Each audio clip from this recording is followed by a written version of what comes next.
dijual kembali gitu ya dalam proses pengadaan lahan. Artinya negara membeli kembali yang sebetulnya tanah itu adalah milik negara.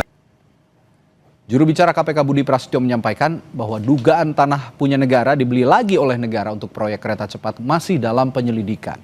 Penyidik masih mengusut adanya tanah atau lahan yang diduga punya negara, kemudian dikondisikan untuk dibeli kembali dalam proses pengadaan lahan. Dalam pengondisian seperti itu, Komisi Pemberantasan Korupsi juga terus menelusuri apakah memang ada markup dana atau tidak.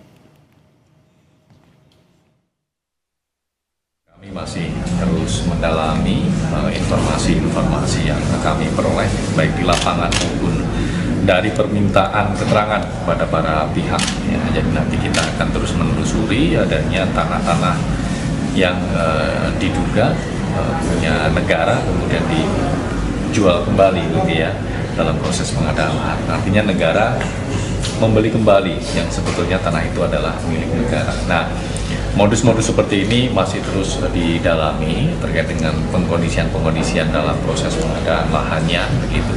Apakah juga ada dugaan markup terkait dengan pengadaan lahan ini? Kami kan tidak sedetil sampai kepada hal-hal yang mikro ya. Oke. Dan pembahasan dengan kereta cepat Jakarta-Bandung atau KCIC tentu membahas terkait dengan kesiapan pelaksanaan dan bagaimana ketersediaan penganggaran, kemudian kesesuaian dengan target dan tujuan awal, termasuk bagaimana pola B2B dan apa yang menjadi kendala persoalan pada waktu itu. Dan tentu setelah kemudian berjalannya waktu, KPK mengungkap bahwa ada persoalan dengan pembebasan lahan, pengalihan lahan, ya, apakah itu tanah negara, apakah itu tanah masyarakat.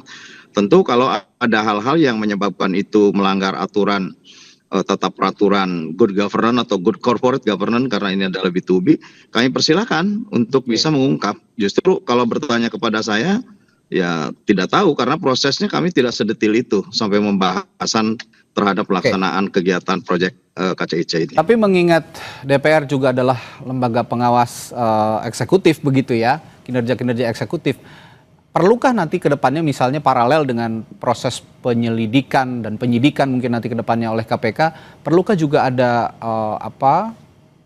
pansus misalnya yang dibuat oleh DPR menurut Anda?